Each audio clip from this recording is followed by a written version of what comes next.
하나님의 말씀의 제목은 과거에 집착하지 말고 다시 시작하라입니다. 오늘 18절 말씀 보면 사도 바울은 한동안 고린도에서 하나님의 말씀을 가르쳤습니다. 그리고 얼마 후에 고린도 교회 성도들과 작별하고 수리아로 내려가죠. 그리고 겐그레아로 이동하여서 거기서 머리를 깎고 다시 에베소로 이동을 하게 됩니다. 20절에 보면 사도 바울은 에베소 교회 성도들의 요청을 거절하고 22절에 나오는 대로 가이사랴로 갔다가 다시 안디옥으로 이동을 하게 됩니다. 그리고 23절에 보면 거기에 또 얼마 있다가 갈라디아와 부르기아 땅으로 이동하는 것을 볼 수가 있습니다. 겉모양만 본다면 사도 바울에 대해서 부정적인 생각이 들 수가 있습니다. 인내심이 부족하고 한자리에 진드감치 붙어있지 못하는 성질급한 사람으로 보일 수 있습니다. 그러나 사도 바울은 그런 사람이 아니었습니다. 사도 바울은 한자리에 진드감치 붙어있지 못하는, 그리고 힘들어서 붙어있지 못하는 그런 사람이 아니고 하나님께서 자신에게 맡겨주신 사명을 따라 움직인 사람이었습니다. 21절에 보면 만일 하나님의 뜻이면 너에게 돌아오리라 말씀합니다. 만일 하나님의 뜻이면 너에게 돌아오리라. 이 말은 사도 바울이 자기 마음대로 자기 기분 내키는 대로 움직인 것이 아니라 하나님의 뜻대로 움직였음을 고백한 것입니다. 고린도서 4장 19절에 보면 주께서 허락하시면 내가 너희에게 속히 나아가서 라고 말씀하고, 고린도전서 16장 7절에 보면 만일 주께서 허락하시면 얼마 동안 너희와 함께 머물기를 바라노라 말씀합니다. 사도 바울은 이렇게 만일 주께서 허락하시면, 만약 하나님의 뜻이면 이라는 말을 자주 사용했습니다. 사도 바울은 내 마음대로 움직이는 사람이 아니라 하나님의 뜻이면, 주께서 허락하시면 움직이는 하나님 중심의 사람이었습니다. 여러분, 무엇을 선택하고 결정할 때 무슨 기준으로 하십니까? 내가 어디로 움직이고 이동하려고 할 때 무슨 기준으로 하고 계십니까? 그냥 기분 따라 움직이십니까? 감정 따라 움직이십니까? 상황 따라 움직이십니까? 누가 그렇게 말하니까 움직이십니까? 그러한 태도는 하나님의 뜻을 구하는 신앙적인 태도라고 보기가 어렵습니다. 정녕 하나님의 뜻을 구하는 성도라면 내 감정이나 지금의 상황이나 사람의 요구에 따라 움직이기보다는 하나님의 뜻이 무엇인지를 먼저 구할 것입니다. 한두 번 기도하고 결정하는 것이 아니라 오랜 시간 기도하고 고민하고 결정할 것입니다. 자신의 즉흥적인 기분이나 판단을 따라 결정하는 것이 아니라 성령님의 큰 확신과 감동을 따라 결정할 것입니다. 내가 오랜 시간 하나님 앞에서 고민하며 하나님의 뜻을 구하며 나아가면 하나님께서 언젠가 반드시 나에게 큰 확신과 감동을 줄 때가 있습니다. 그리고 그 하나님의 기쁘신 뜻을 내 마음에 품게 하시고 또한 그것을 행하게 하십니다. 빌립보서 2장 13절에 너희 안에서 행하시는 이는 하나님이시니 자기의 기쁘신 뜻을 위하여 너에게 소원을 두고 행하게 하시나니 라고 말씀합니다. 하나님께서 나를 통하여 하나님 뜻을 이루고자 하실 때는 먼저 내 마음에 큰 감동과 확신을 주십니다. 다른 사람은 별 관심도 없고 감동도 없는데 나는 그 일만 생각하면 기쁘고 감동이 됩니다. 그러나 그 일은 단순히 내가 좋아하고 바라는 일만을 의미하지 않습니다. 남들이 볼 때는 어렵고 힘든 일이고 무거운 십자가를 지고 가는 일이고 나보다 남들을 더 섬기고 돌봐야 되는 일이고 주님 말씀을 따라 가야 하는 좁은 길입니다. 그런데 나는 그것이 편하지 않은 일이고 쉽지 않은 일이고 만만치 않은 일인데 나는 그 일만 생각하면 기쁘고 즐겁고 그것을 하고 싶은 마음으로 가득해집니다. 그것이 바로 성령께서 우리에게 주시는 큰 감동과 확신인 것입니다. 사도 바울의 경우에는 그것이 어떤 일이었습니까? 선교하는 일이었죠. 한 나라 안에서 대한민국 땅 안에서 돌아다니며 복음을 전하는 그런 일이 아니라 여러 나라를 돌아다니며 복음을 전하는 일이었습니다. 선교하는 일이었습니다. 그러기 위해서는 한 번도 가보지 않은 곳을 가봐야 했습니다. 여러 가지 위험과 불편을 감수해야 했습니다. 새롭고 낯선 환경 속에서 매번 새롭게 적응하지 않으면 안 되었습니다. 이게 얼마나 번거롭고 불편한 일입니까? 한 번 이사를 가려고 해도 몇 달 전부터 준비를 해야 되는데 매번 그렇게 새로운 곳으로 이사를 가고 적응한다는 건 얼마나 번거롭고 불편한 일입니다.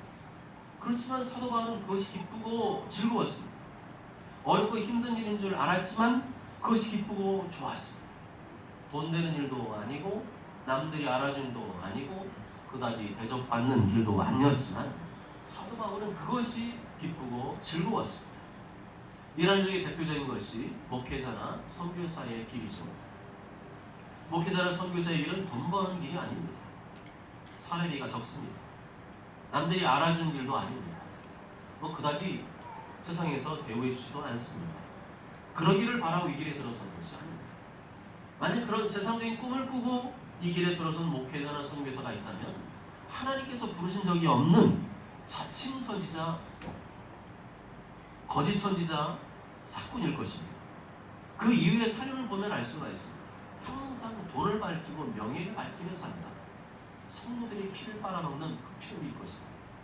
목회자나 선교사의 길은 그런 세상적인 뭔가를 얻거나 이루는 길이 아닌데도 불구하고 성령께서 그 일을 사모하게 하시고 그 길을 가는 것을 기쁜 마음으로 받아들이게 하는 사람들이 있습니다. 그들이 바로 목회자나 선교사와 같은 하나님의 종들이죠.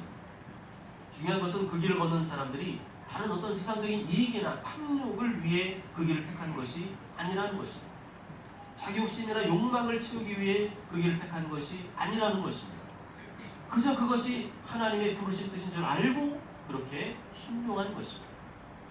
지난주 금요일에 우리 아이들 픽업을 위해 예담 클럽을 학교에 갔다가 교목 목사님과 잠시 말을 나누었습니다. 놀랍게도 그분이 청년 시절에는 카레이서였단 말입니다. 카레이서가 뭔지 아세요?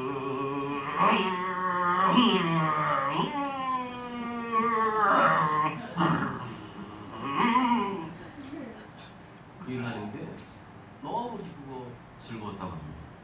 그런데 하나님께서 어느 날 자신을 목회자로 부르신 분은 자기가 소유하고 있던 1억이 넘는 스포츠카를 팔아버리고 신학교에 들어가셨다고 합니다.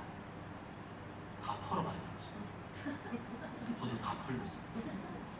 하나님의 부르심과 뜻을 이루기 위하여 자신의 전 재산을 팔아서 그 길에 들어서는 것입니다. 학비를 내야 되니까. 그것이 남들이 볼 때는 미친처럼 보일 수 있습니다. 카레이서 일을 하면서도 얼마든지 하나님과 교회를 섬길 수 있지 않느냐고 반문할 수가 있습니다. 그러나 성령께서 주님과 교회를 위해 헌신하고 싶은 마음을 강하게 주시면 그렇게 안 하는 게 더 어렵습니다. 성령께서 기도만 하면 계속 불편한 마음을 주시고 너 왜 거기 있냐? 너 왜 그 일 하고 있냐? 너 내가 원하는 일 해야지. 자꾸만 마음에 푸시를 가하시면 나중에는 두 손 두 발 다 들고 그 길을 가게 되는 것입니다. 이것은 비단 목회자나 선교사의 길만이 그런 것은 아닙니다. 일반 성도들에게도 각자를 향한 하나님의 부르심이 있습니다. 여기에 계신 모든 성도님들 한 분 한 분에게도 각자를 향한 하나님의 부르심이 있습니다. 우리 위해서 가장 나이가 어린 채은이에게도 하나님께서 기뻐하시는 하나님의 부르심이 있습니다. 아멘. 그것이 일반적으로는 하나님께서 주시는 은사와 재능이죠. 재능과 은사는 내가 그것을 좋아하고 또 그것을 잘하는 것을 말합니다. 하나님께서 그 일만 생각하면 기쁜 마음을 주시고 큰 감동과 확신을 주는 것이 있습니까? 또 그것을 하면 사람들이 칭찬해주고 인정해 줍니까? 그렇다면 거기에 나를 향하신 하나님의 부르심이 있는 것입니다. 하나님의 뜻이 있는 것입니다. 아멘. 또한 만일 하나님의 뜻이면, 만일 주께서 허락하시면 이라는 말은 하나님의 주권을 강조한 말입니다. 내 인생의 흥망성쇠, 흥하고 망하는 것, 성공하고 실패하는 것 모두 다 하나님의 주권 아래에 있다는 것입니다.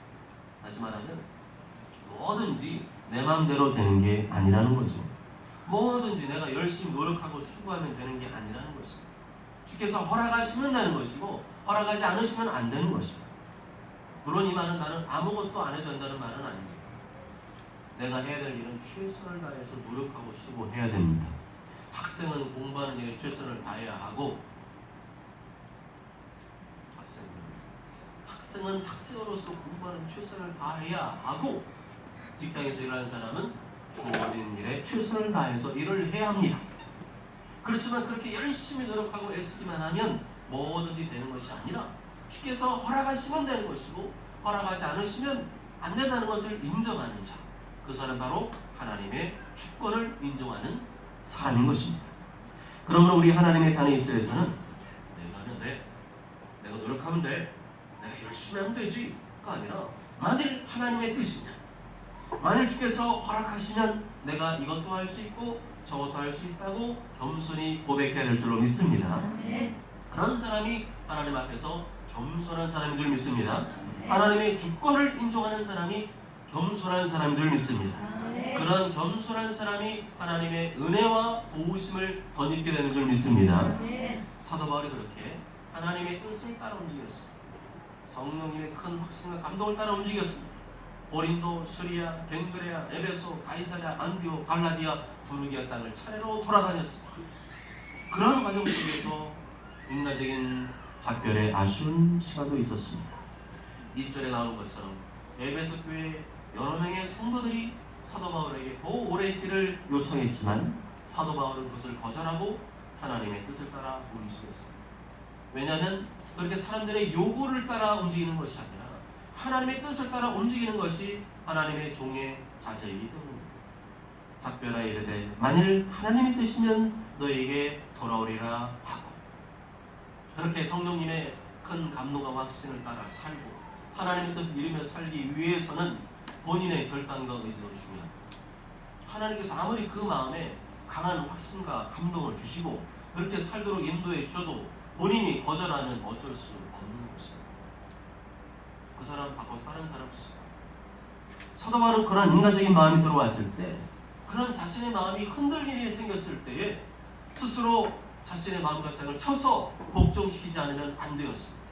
그건 누가 해줄 수 있는 게 아니라 본인이 스스로 자기의 마음과 생각을 쳐서 복종시키지 않으면 안 되는 일이었습니다. 그냥 물 흘러가는 대로 내버려두면 되지 않고 자기의 생각을 쳐서 복종시켜서 하나님의 뜻을 이루는 길로 나가지 않으면 안 되었습니다. 그래서 한 가지 액션을 취하죠. 하나님 앞에서 자신의 굳게 결심한 말을 이루기 위해서 한 가지 액션을 취합니다. 그게 바로 18절 하반절에 보면 머리를 깎는 일이었습니다. 바울이 일찍이 서원이 있었으므로 겐그라에서 머리를 깎으니라. 깎았더라. 바울은 하나님께 서원한 일이 있었습니다. 하나님께 약속한 일이 있었습니다. 바울이 일찍이 서원이 있었으므로. 그렇지만 사도 바울도 인간이다 보니까 마음이 좀 풀어지고 느슨해졌던 것 같습니다. 오래전에 서원한 일이다 보니까 그 일을 잊어버리고 현재의 상황과 환경에 맞추어 살았던 것 같습니다. 그러던 어느 날 내가 이래서는 안 되겠다, 내가 이제는 이래서는 안 되겠다는 마음이 강하게 들었습니다. 내가 이제는 정신을 번쩍 차리고 하나님과 서원한 일을 지켜야겠다고 강하게 결심하게 되었습니다. 그런 결심과 결단을 확실히 하기 위해서 사도 바울이 어떤 액션을 취했습니까? 겐그라에서 머리를 깎았다. 머리를 깎았습니다. 새로운 결심을 할 때 머리를 깎지 않습니까? 군대 갈 때 나는 이제 죽었다 생각하고 머리를 싹 빠르거나 깎아버리지 않습니까? 우리도 뭔가 새로운 결심과 결단할 때 머리를 깎을 때가 있습니다. 길게 자랐던 머리를 싹둑 자를 때가 있습니다. 싹둑 자라야 되는데 싹둑! 제가 쳐다보고 있는데 다른 데 쳐다보는 분이 바로 거기 싹둑! 새로운 결심을 해야 되었습니다. 화려하게 염색했던 머리 색깔을 다시 검은색으로 염색해야 될 때가 있습니다. 또 내가 좋아하는 음식을 일부러 안 먹고 화려한 복장이나 화장도 심플하고 단정하게 바꿔야 되고, 그동안 문화발처럼 만났던 사람도 정리하고 최소한의 사람만 만나기도 해야 될 때가 있습니다. 사도 바울이 그렇게 했다는 거죠. 하나님의 뜻을 이루기 위해서 그렇게 결단했다는 것입니다.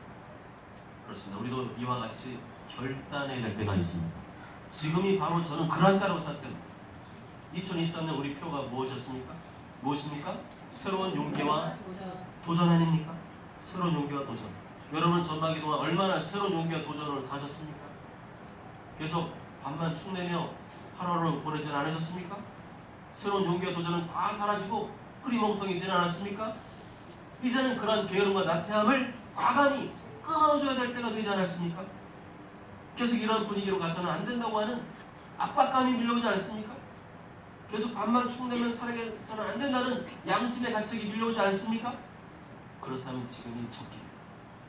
이제 새롭게 용기를 내어서 도전하기 좋은 때가 다가온 것입니다. 아무리 날씨가 더워도 내 주변 사람과 환경이 안 따라줘도 그게 무슨 상관이에요? 사도벌같이 머리를 깎고 새롭게 출발하면 되는 거 아닙니까? 지나간 시간은 붙잡을 수 없습니다. 지나간 시간은 이미 지나간 것입니다. 이미 지나간 시간 되돌릴 수도 없고 후회도 소용없고 아쉬워도 소용없습니다. 과거는 과거로 묻어두시기 바랍니다. 이제 중요한 것은 새롭게 용기를 내어 도전하는 것입니다. 바울처럼 하나님과 소원했던 것을 기억하고 다시 새롭게 용기를 내어 도전하는 것입니다. 나를 향한 하나님의 부르심과 뜻을 기억하고 새롭게 용기를 내어 도전하는 것입니다. 이제 자리를 박차고 일어나 하나님의 뜻을 이루어야겠다는 굳건한 결심으로 무장해야 될 때가 됐습니다. 낡은 생각, 구시대 생각을 벗어버리고 새로운 용기와 도전으로 하나님의 뜻을 이루어드리겠다는 결심으로 나아가야 할 때가 되었습니다. 용기를 내시기 바랍니다. 용기를 내시기 바랍니다. 용기를 내십시오. 축 처져 있지 말고 용기를 내시기 바랍니다. 더워지지 말고 용기를 내시기 바랍니다. 남은 하반기 이대로 보낼 수 없다는 거룩한 불만족을 가지고 하나님의 뜻을 이루어내는 믿음의 용사 되시길 주님의 이름으로 축복합니다. 24절에 보면 누가 등장합니까? 아볼로가 등장을 하죠. 24절과 25절에 보면 아볼로가 어떤 사람인지 자세히 나와 있는데요. 24절과 25절 다 함께 읽습니다. 시작. 알렉산드리아에서 난 아볼로라는 유대인이 에베소에 이르니 이 사람은 언변이 좋고 성경에 능통한 자라. 그가 지기주의를 배워 열심히 예수에 관한 것을 자세히 말하려 했으나 요한의 세례만 알따니라. 아멘. 아볼로는 어디서 태어났습니까? 알렉산드리아에서 태어났죠. 아볼로는 유대인이었습니까? 이방인이었습니까? 유대인이었습니다. 아볼로 지금 어디에 와 있죠? 에베소에 와 있습니다. 아볼로는 어떤 재능이 있었습니까? 언변이 좋고 성경에 능통한 사람이었습니다. 말을 잘하고 성경을 많이 하는 사람이었습니다. 아볼로는 무슨 일을 하고 있었습니까? 예수님, 곧 구약에 나오는 메시아 그리스도에 대해 가르치고 있었습니다. 그렇지만 아볼로의 문제점이 무엇이었죠? 뭐만 알았습니까? 요한의 세례만 알 따름이었습니다. 이 땅에 이미 구약에서 예언한 메시아 그리스도가 오셨다는 사실을 모르고 있는 거죠. 계속 요한의 세례, 회개의 세례, 구약에서 오실 메시아가 있다만 얘기하고 있는 상황이었습니다. 26절에 보면 지금 아볼로는 어디에서 담대히 말하고 있었습니까? 회당에서 담대히 말하고 있었습니다. 유대인들이 모이는 회당에서 담대히 설교를 하고 있었습니다. 26절 하반절에 보면 그 아볼로의 설교를 누가 듣고 있었습니까? 26절 중반절 보면 그 아볼로의 설교를 누가 듣고 있었어요? 브리스길라와 아볼라가 듣고 있었어요. 설교를 들은 브리스길라와 아볼라가 이 아볼로를 데려다가 무엇을 했죠? 하나님의 도를 더 정확히 풀어주었습니다. 여기서 말하는 하나님의 도는 무엇을 말하는 것일까요? 내가 곧 길이요 진리요 생명이니 바로 예수님의 복음을 말하는 것입니다. 구약에서 예언된 구원자 메시아 그리스도가 이 땅에 오셨는데 그분이 바로 예수님이시다. 그 예수님께서 인간의 죄를 대신 짊어지시고 십자가에서 피 흘려 죽으심으로 하나님과 인간 사이를 화목하게 하시고 인간의 모든 죄의 문제를 해결해 주셨다. 그리고 다시 3일 만에 부활하셔서 그 예수님이 영원히 죽지 않은 하나님의 아들이심을 온 천하에 증명해 보이셨다는 겁니다. 이 예수님을 믿기만 하면 나의 모든 죄가 사함받고 의인이 되고 하나님의 자녀되고 천국 시민이 된다는 것입니다. 아멘. 그 복음을 믿고 깨닫게 된 아볼로가 어떻게 됩니까? 27절 하반절과 28절에 보면 은혜로 말미암아 믿은 자들에게 많은 유익을 주니 이는 성경으로서 예수는 그리스도라고 증언하여 공중 앞에서 힘있게 유대인의 말을 이기미로라 말씀합니다. 아볼로가 브리스길라 아볼라가 전해주는 이 복음을 듣고 예수를 믿게 되었습니다. 그 다음부터는 구약에 나오는 메시아 그리스도는 바로 이 땅에 오신 예수님이심을 확실하게 담대히 증거해서 유대인들을 이겼습니다. 그래서 중요한 것은 왜 브리스길라와 아볼라가 아볼로를 따로 불러놓고 아주 상세하게 아주 정밀하게 복음에 대해서 가르치고 설명을 해 주었느냐는 겁니다. 그것은 아볼로가 그럴 만한 준비와 실력을 갖추고 있었기 때문이었죠. 만일 아볼로가 성경도 모르고 성경에도 관심이 없고 특히 구약성에 나오는 메시아 그리스도를 전하는 일에 열심히 있는 사람이 아니었다면 처음부터 브리스길라 아볼라가 관심을 갖고 아볼로에게 공을 들이지 않았을 겁니다. 회당에 설교하는 이 아볼로의 설교를 들어보니까 이 사람은 예수님께서 쓰시려고 작정된 사람임을 직감적으로 알 수가 있었어요. 이 사람에게는 예수님이 바로 메시아 그리스도임을 알려주기만 하면 하나님께서 크게 쓰임받을 사람이라는 것을 알고 있었어요. 이처럼 아볼라가 그럴 만한 준비와 실을 갖춘 사람이라는 것을 알아보고 브리스길라 아볼라가 그 사람을 따로 불러서 아주 공을 들여서 정밀하게 복음을 가르쳐 주었던 것입니다. 그래서 내가 이 시대의 아볼로가 되려면 아볼라 같은 준비와 실력을 갖춘 자가 되어야 합니다.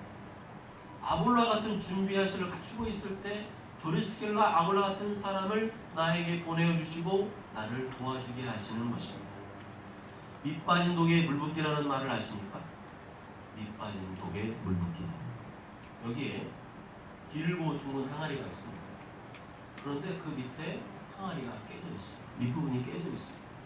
그런데 그것을 알고도 계속 거기다 물을 붓는 사람이 있나요? 그런 사람은 없죠. 이와 같이 밑 빠진 독처럼 아무런 준비도 되어 있지 않고 실력도 안 되어 있는 사람을 도와주려고 하는 사람은 아무도 없습니다. 내가 준비하고 실력을 갖춘 만큼 내 주변에 나를 도와주려고 하는 사람이 생기고 나타나게 되는 것입니다. 그냥 나는 가만히 있으면서 신세한탄하고 있으면 안 된다는 거죠. 내가 다른 사람에게 매력적이고 실력 있는 사람으로 보이도록 최선을 다해 준비하고 노력을 하라는 것입니다. 그러면 하나님께서 주변에 사람들을 보내주시고 붙여주시고 밀어준다는 것입니다. 아멘. 내가 아무리 미국에 유학을 가고 싶은데 영어를 못하면 갈 수 있습니까? 내가 아무리 어떤 대학이나 기업에 취직을 하고 싶은데 그 대학이 기업이 요구하는 자격과 실력을 갖추지 않으면 들어갈 수가 있습니까? 남들 잘 때 다 자고 남들 놀 때 다 놀고 남들 먹을 때 다 먹으면서 어떻게 실력을 갖출 수가 있겠습니까? 남들 잘 때 공부하고 남들 놀 때 일하고 남들 먹을 때 금식하며 기도해야 하나님께서 그 사람을 쓰시고 그를 통해서 하나님의 역사를 나타내지 않겠습니까? 그런 일반적인 실력 중요합니다. 그런데 그 실력보다 더 필요한 것이 있다면 그것은 영성과 인성입니다. 따라해 보실까요? 영성과 인성.